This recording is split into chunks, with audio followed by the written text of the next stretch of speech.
একটি বাঁশের দৈর্ঘ্যের 1/3 অংশে লাল রং, 1/5 অংশে সবুজ রং ও বাকি 14 মিটারে হলুদ রং আছে। বাঁশটার দৈর্ঘ্য কত?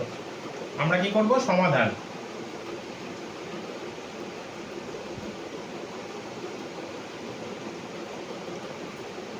সমাধান করতে গেলে বাঁশের দৈর্ঘ্যের 1/3 অংশে লাল রং, 1/5 অংশে সবুজ রং। সুতরাং লাল রং ও সবুজ রং আছে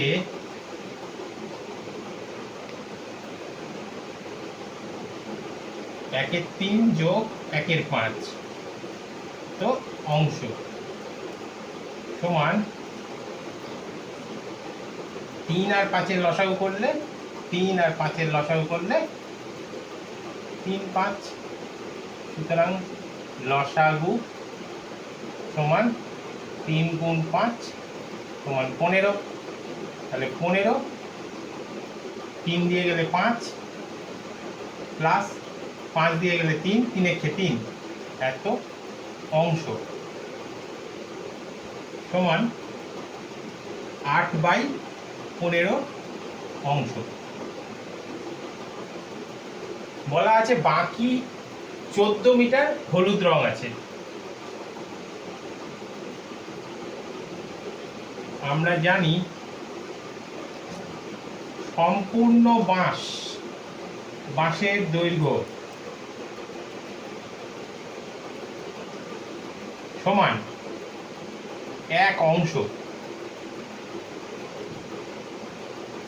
সুতরাং 1 অংশ থেকে যদি 8/15 অংশ বাদ দিই, যে বাকি অংশটা থাকবে সেই অংশে হলুদ রং আছে। সুতরাং হলুদ রং আছে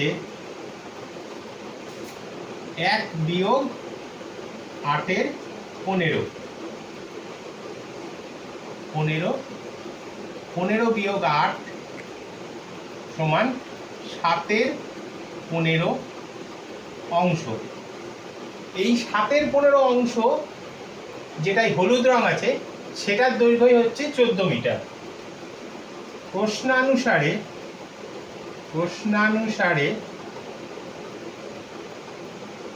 7/15 অংশ সমান 14 মিটার। সুতরাং 1 অংশ সমান 14 গুণ 15/7 এত মিটার।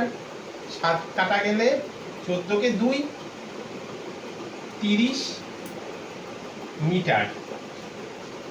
সুতরাং আমাদের কি জানতে চেয়েছিল?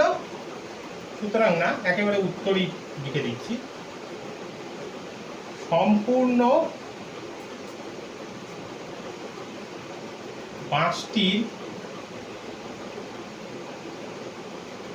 দৈর্ঘ্য 30